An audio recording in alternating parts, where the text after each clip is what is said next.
I hear from composition students all the time that they can come up with ideas, they can get their music started, but then they don't know what to do next. You're confused. So maybe they copy-paste their first section and just change around the instruments, or they go off into this unrelated B theme. They want to write longer, more expansive pieces of music, but they don't know how to do it. In this video, we'll look at the first step towards writing longer compositions, which is to expand your basic themes beyond 8 bars using what I'm calling the reps method. I don't know how to get a patent.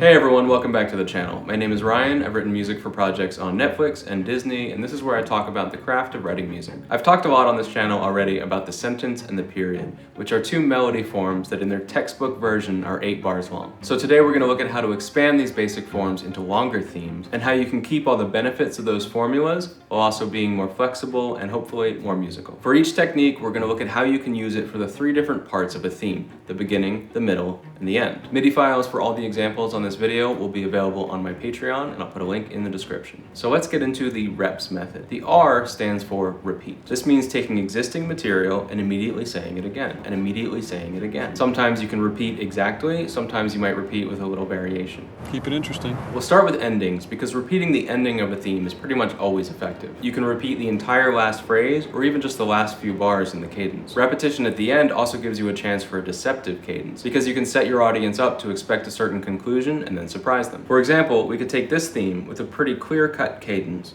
and instead land on a chord that still makes sense for the melody, but isn't the one we're expecting. Then we back up and give it another try.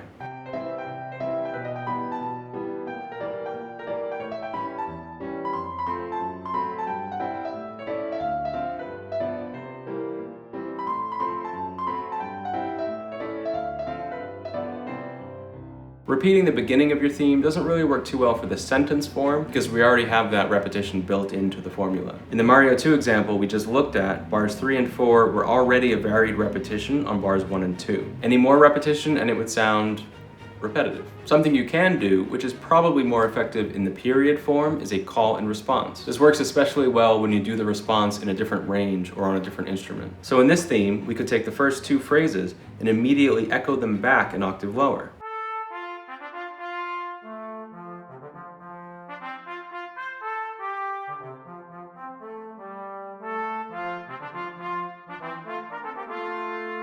Using repetition in the middle of your theme is usually probably not a great idea, because you're just going to kill the momentum. The middle of a theme is where we have movement. We're coming away from the beginning and driving towards a cadence. I could contrive a couple examples, but I think it's better to move on. Here's a chart of where the repeat technique works best. Repeating the ending always works.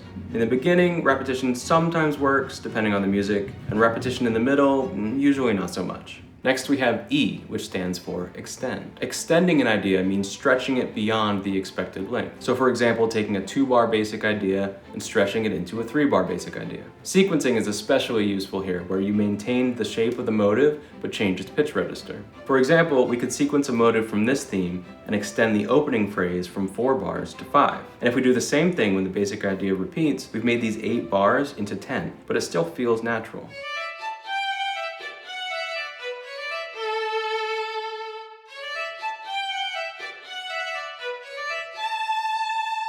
Extending the middle means continuing along the path that you've already set up. Again, sequencing is not the only option here, but it's a pretty reliable one, so don't be afraid to use it. For example, we could take the half-step sequence in bars 5 and 6 of this theme and just keep it going. Go down another half step, step back up to pick it up where we left off, and head into the cadence.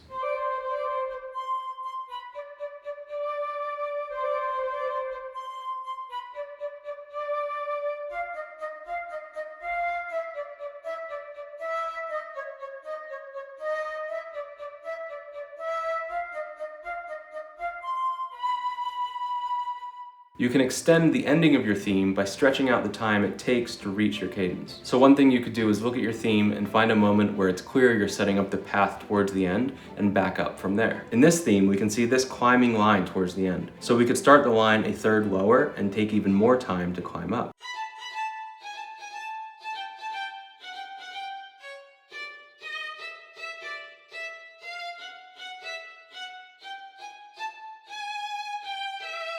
Let's add extending to our chart. Extending works well in all sections. I think the best place to get more time with extension is in the middle. The continuation section of a sentence naturally lends itself well to sequencing and expanding. And that's part of why I love the sentence form so much. But as we saw, we can extend in the beginning and the end as well. Next up in reps is P, which stands for pause. You could also think of this as wait or hold. As simple as this sounds, this is where you stay within an idea for a longer than expected time before moving on. The easiest way to pause at the beginning is to find a point of natural breath and then just hold on to that breath for longer. For example, in this theme, we have 2 points of natural breath in the first 4 bars. So what if we let the accompaniment just kind of vamp for an extra bar in those breaths?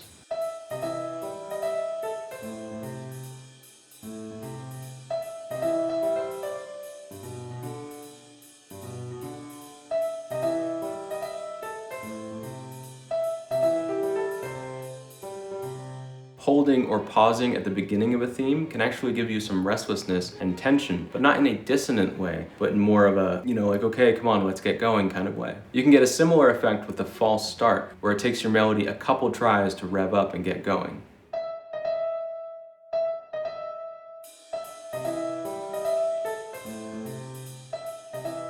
This also creates that sense of craving for things to move on. It's not the same as repeat because we're not repeating the whole phrase, we're just kind of warming up the idea before actually fully stating it. A third way we can pause at the beginning is to add a little intro. Just take your accompaniment from the first bar or two and back it up so it comes in a little early. Contour Canyon does this with the drums, giving us a moment to settle into the vibe before the main melody starts. Let's go!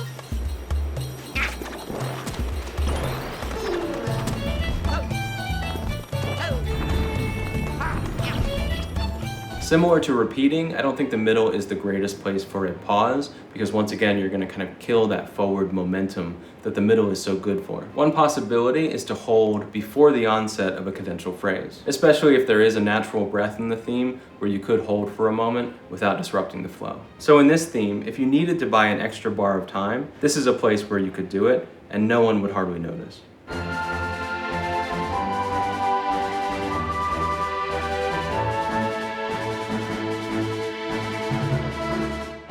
Pausing or holding at the end is really effective because you can really emphasize the feeling that you want people to have at the end of your theme. If it's a half cadence, you can really build up the suspense. If it's a perfect cadence, you can make people feel even extra settled and more at home, which would be really effective for the end of the piece where you want it to be very conclusive. So in this theme, we could take the last bar and extend it into 2, giving the suspense just a little extra pull on the half cadence.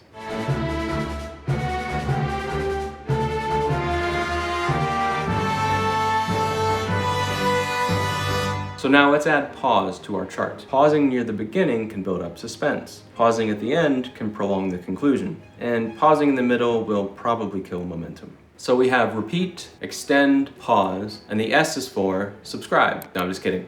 Sort of. To be honest, the S is there because reps sounds better than rep is kind of the main reason. But if we had to come up with something, we could say that the S stands for study. Study the music that speaks to you and is the kind of thing that you wish you were writing. Find these moments that are not just a square 2 or 4 bars and ask yourself why. Which technique are they using? Are they repeating? Are they extending? Are they pausing? How are they getting this looseness and this flexibility? And then as an extra step, try writing your own melody using that technique. See if you can extend the middle phrase or if you can pause near the beginning and give yourself more time. A melody is only as good as its basic idea. So to make sure you have the 2 things you need for a good motive, check out this video here. Thanks for watching and I will see you in the next one.